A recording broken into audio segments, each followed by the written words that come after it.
Hola! Welcome to my hike today. I'm Kevin, and we have to be very quiet because we are on a trail where they're shooting a TV show nearby, and there's signs everywhere saying no cameras, no filming. But, you know, I'm a rebel, man. You know, I break rules. So anyway, it's gonna be a good hike, and hopefully we won't get thrown out or discovered. Grab your Spanx, be quiet, put your helmet on, and let's go take a hike. Joining my hike today is an Emmy Award-winning comedian. He's had great stand-up specials on Netflix, Comedy Central, and HBO. He kills it every time. I first saw him working in the clubs, doing stand-up. You probably first discovered him playing the role of Spencer Olchin on The King of Queens. He's a busy guy, and we got him with us today. That's right, today we're hiking with the brilliant Patton Oswalt. Despite how I look, I actually do hike a lot. I love it. You do? Yeah. This is a new trail, though. I haven't done this one yet. Yeah, this is a fun trail. Like I said, they're filming something up here, so it's, oh yeah, we could get, you know, confronted about what we're doing. So you got your story straight, right? Yeah, I'll get it straight. That's Perfect. a weird thing, though, about hiking in, especially LA, is you can't help but think, wait a minute, has this been used in the, like, you'll look at certain trail moments on the trail and go, do I remember this from a movie or a TV show, or, you know? Yeah. Like, look, film this tree, look at this, look at this. Yeah. This would be perfect for like a lynching shootout scene or a hunting scene or some monster or kill. Look at this, oh my God. I noticed there's no security down here, so we're gonna try this other trail along the pond and see if we can get away with it. I know they're shooting around the pond, though. Yeah, they are. We're rebels, man. We're risk takers. Well, this episode, we are stealing some of the background from American Horror Story. Oh my God, what if we get in a shot? I know, right? What if we, like, in the distance, we sneak into a shot? Whoa, hang on, film this. Look at this. Again, this almost looks like a set you'd see on, like, old Land of the Lost. It doesn't even look, looks very manufactured. It does. What were you like as a kid? Super into movies, monsters, and you still are. And still very much are, yeah. Would you say that you are a big name in the nerd pop culture? I don't know about a big name, but I'm one of the, like, if we're gonna do it almost like British royalty style, there are the kings and queens of it, like the Joss Whedons and stuff. I would say that I'm a viscount or an earl. If I were to walk into your bedroom or your living room, would there be comics spread out everywhere? Well, first I would call the police because I don't know how you got in there. Well, I have a key. Oh boy, this is gonna get really nerdy. Sorry, viewers. Ladies, you might want to go watch something else. This is gonna be really sad. Ladies and men with lives, you can just switch this off. You know, you wouldn't see that much comic book stuff in the bedroom, but in my office, it's like shelves or a lot of books. Although I don't try to, like, I don't have all the toys because I don't like clutter. The new Stephen King novel's out and I'm in it. Are you really? He mentions me, yeah. Like, I'm mentioned in the book. So to me, I'm so jealous. I love Stephen King. Exactly, but to me, that is that is me. Like, well, now I'm legitimized. Like, that's even my parents are like, a Stephen King book. Like, that's a big deal.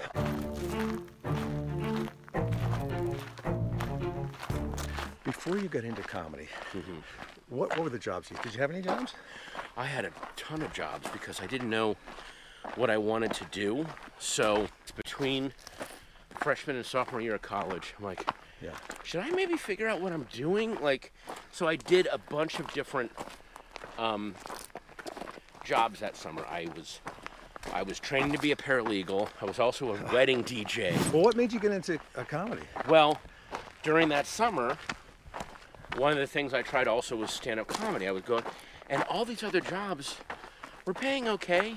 Comedy, which was nothing but negativity and the audience not digging it, and but I was like, I want to do this forever. Like, I just kept showing up because I instantly loved the life and the hang and that rhythm. Like, that was my rhythm, and like, that's probably what I should do. You kind of got that reputation of being one of the earlier alternative comics.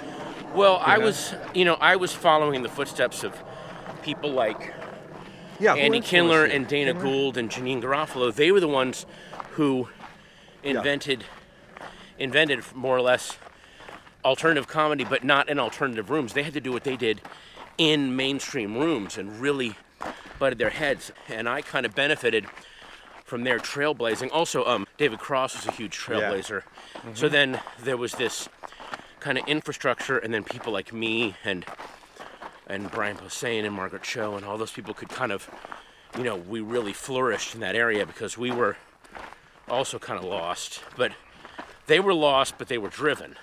Yeah. Like, I'm going to do something different here.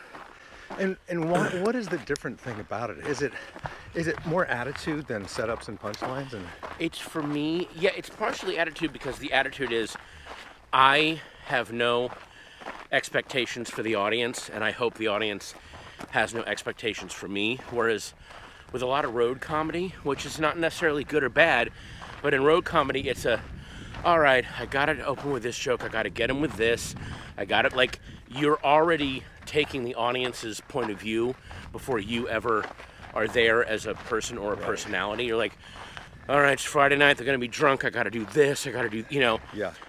Whereas alt comedy is, let's just see where this goes. I trust you guys to follow along. I'm excited to see where you take me. You know, it's that kind of thing. It's the epitome of being young and insecure.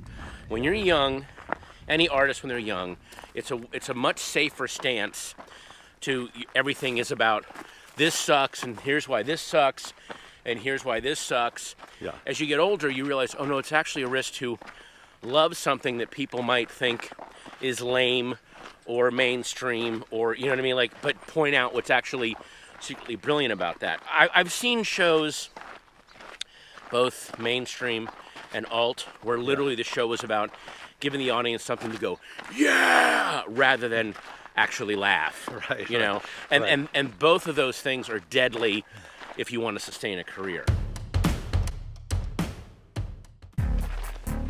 So you've done quite a few stand-up specials for HBO. Oh, yeah. Comedy Central. Your last one was Annihilation? Annihilation on Netflix. Yeah. And I just did a new one 3 weeks ago. You did? Mm-hmm. What's it called? I filmed. It's called I Love Everything. So you went from Annihilation to I Love Everything. I Love Everything. Yeah, I wanted to really strip the gears on these. But Annihilation was, it was really moving, because that was a difficult period in your life. Ugh. You know, and you well, got that was it one out. of those, like, how deep. You know, we were talking earlier about alt comedy, and it's very, very personal. Yeah. But how personal can comedy get and still be comedy, you know? Yeah. That's what I was kind of wondering. When Garry Shandling died, he was a good friend of mine. Yeah. And I did his eulogy with a bunch of other people. I don't know if you were there or not. The eulogy was like, the wake was like 2 weeks after my wife passed away. So I'm like, That's right. I can't be there for this. That's true. But I remember, and I remember watching the Garry Shandling documentary, and the footage of you giving the eulogy, and you're so emotional, but you're so fucking funny. And it reminded me of all the times when, after Michelle passed away, that I was like near, like, I don't know if I can make it. And a friend of mine, like a comedian, would make a joke, and it would actually push me through. Because the laughter that the audience, when you do the thing about him and his mom, the laughter is so explosive, because they're so like, oh, cool, we can keep laughing. It was amazing. It was amazing to watch that. Thank you. I don't know if you experienced this with your special Annihilation soon after your wife died, but there is a certain kind of a vibe or a position where everybody is sad.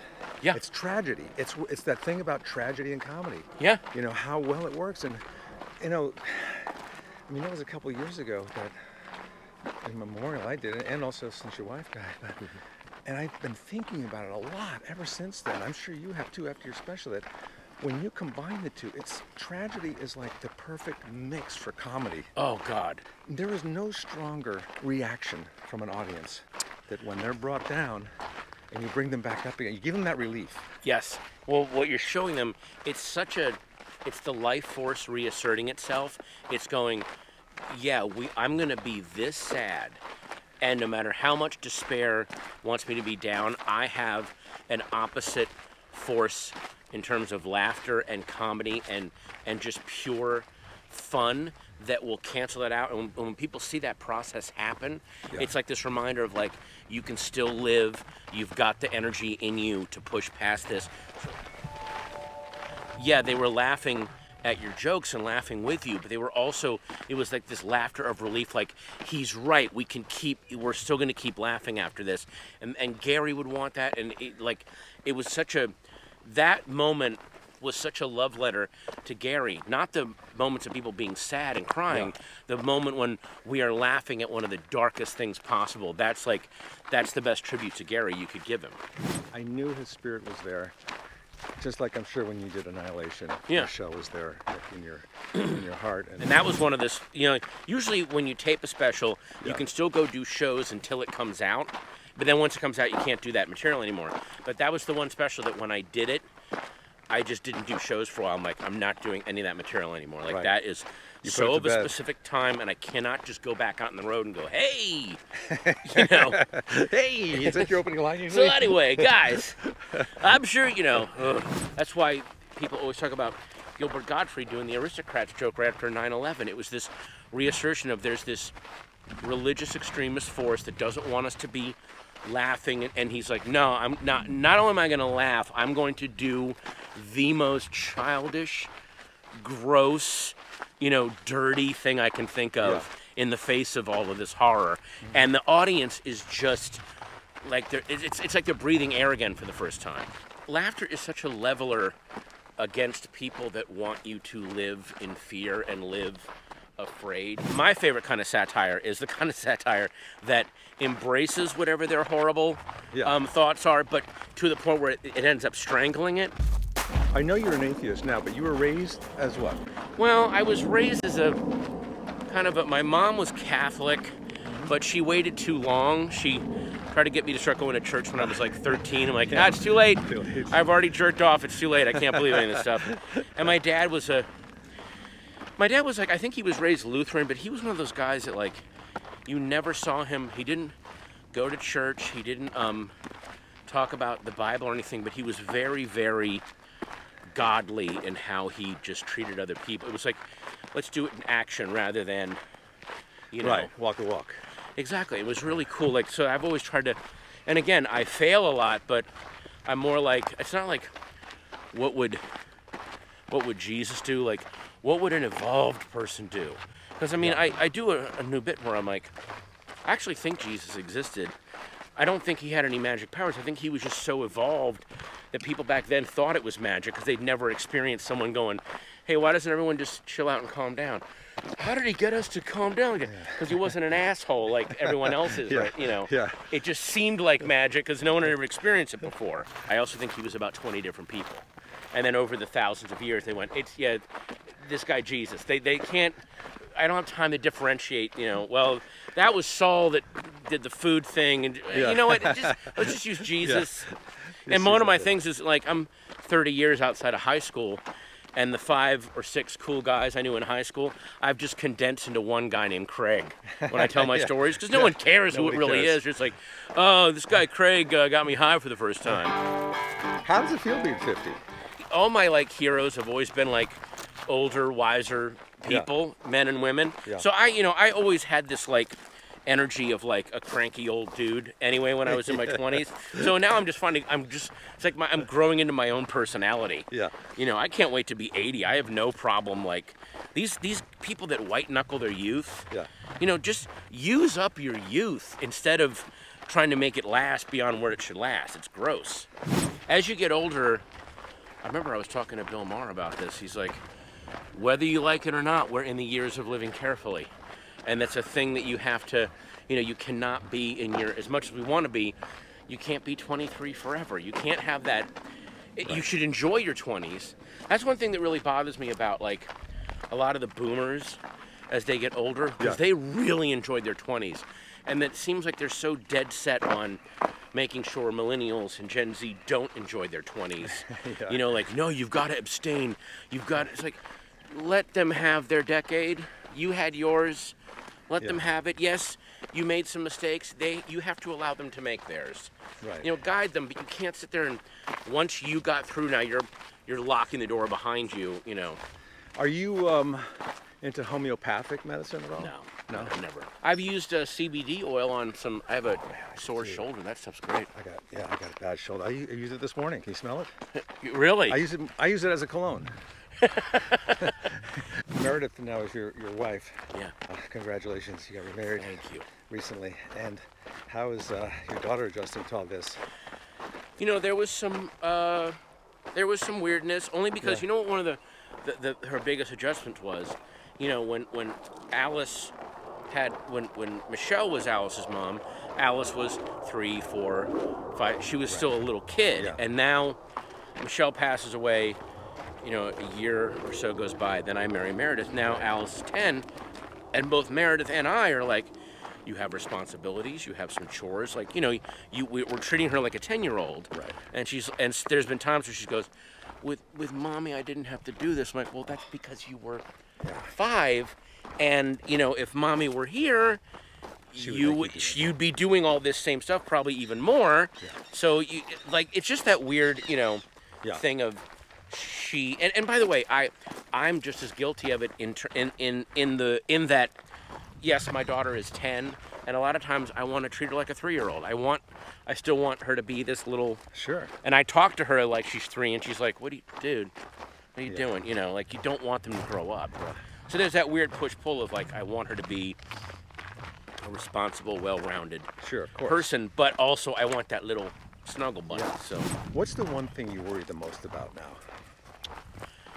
I worry that she is constantly being shown examples of bad behavior being rewarded. We are in such a fucked up time, kind of morally and responsibly, where, you know, and that scares little kids when they see adults acting like mean little kids and no one's correcting them. And so it just makes them feel like, well, does anything matter?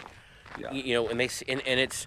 This isn't like the 70s or 80s where you could not have the TV on so they don't see that stuff. It's just in the air now. Right. You can't escape it, and so we have to constantly remind her, like, yes, this guy's the president, or yes, this person is doing this, but that's not how you should act, because it's actually, you know, it's really. I'm just worried that there's going to be a generation of like gleeful sociopaths that are going to grow up and go, that's what I was shown. Why would I be any different? And sometimes it's hard to argue that. So I'm really like focusing on that. How old's your son? He's 12. Oh. Yeah. Look how 20 years older than us. He's running with weights. So hang on. So if he's 12. He's 12 and he loves exactly what you love. He loves comic books. He likes video games. He likes Marvel, you know, movies. His buddies at school say, okay, here's the order that you have to watch the Star Wars in. Well, you can watch them 1 through 6, or you can do this thing called the Hatchet Order, which is 4, 5, 2, 3, 6. And forget episode 1. Episode 1 is, you can just ignore it. Now, do you think there's some real nerds that have that order as their pin number? Holy shit! Oh my God! I bet a lot of them do. I bet. Oh. I'm like in the middle of a nerd conversation right now. The best. I can't believe it. Thanks, Patton. Man, it was fun kind of being in that nerd world for a while there. Hey, don't forget to catch Patton on his new Netflix special. It's called I Love Everything. It's out now. And also, he's got a Hulu series coming next year called MODOK. That'll be great. All right, thanks for tagging along. Please subscribe, turn on notifications. Catch you next time. Happy trails.